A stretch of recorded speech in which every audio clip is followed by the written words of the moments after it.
প্রত্যেকটা জিনিস প্রপার সময়ে ঘটা এবং প্রপার সময় নিয়ে কাজ করা। এটা অবভিয়াস না যে 1 মাসের মধ্যে একটা সিনেমা রিলিজ করতে হবে বা 3 মাসের মধ্যে একটা সিনেমা রিলিজ হয়ে গেল বা একটা সিনেমা রিলিজ করতে 1 বছর লাগবে। আমার মনে হয় যে গল্প 1 মাসে হয়ে যাবে সে গল্প 1 মাসে হয়ে যাবে, যে গল্প 2 মাসে হয়ে যাবে সেটা 2 মাসে হয়ে যাবে। যেটা করতে যদি 1 বছর লাগে তাহলে সেটাতে 1 বছর সময় দিতে হবে।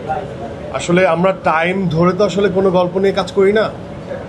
আর সুড়ঙ্গ যখন আমার করা হয়েছে তখন সুড়ঙ্গতে যতটুকু সময় দরকার, যাকে যাকে দরকার তাদেরকেই অনবোর্ড করা হয়েছে।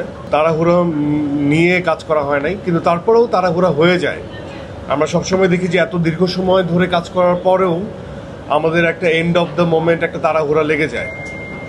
তো আমার কাছে মনে হয় যে দাগি হোক, সুড়ঙ্গ হোক বা দম হোক, এটা এত আগের থেকেই আসলে এই গল্প নিয়ে ভাবা হয়েছে, এতবার স্ক্রিপ্ট ডক্টরিং হয়েছে এবং প্রতি ক্ষেত্রেই এত সময় দেওয়া হয়েছে। তো আমার মনে হয় যে প্রপার টাইমিং, প্রপার সময় নিয়ে প্রপার কাজটা করার চেষ্টাই আমার টিম করেছে এবং আমিও করি।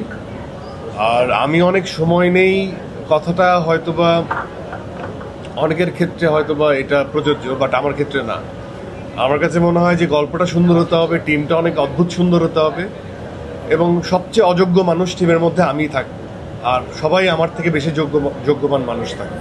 এটা আমার কাছে মনে হয় যে এটা হওয়া খুব দরকার। তাহলে আমি অনেক কিছু জানতে পারবো, শিখতে পারবো, আমি অনেক ভালো এক্সপিরিয়েন্স করতে পারবো, আমার একটা গ্রোথ হবে। এই ধরনের ইচ্ছে আমার থাকে আর কি। হ্যাঁ, সবচেয়ে জ্ঞানী লোক যদি আমিই থাকি তাহলে খুব বোকা একটা ফিল্ম হওয়ার সম্ভাবনা থাকে আর কি। জীবনের সাথে চলে high five all time healthy life. নিশ্চিন্তে খান, স্বাস্থ্যকর অল টাইম পান। All time healthy life.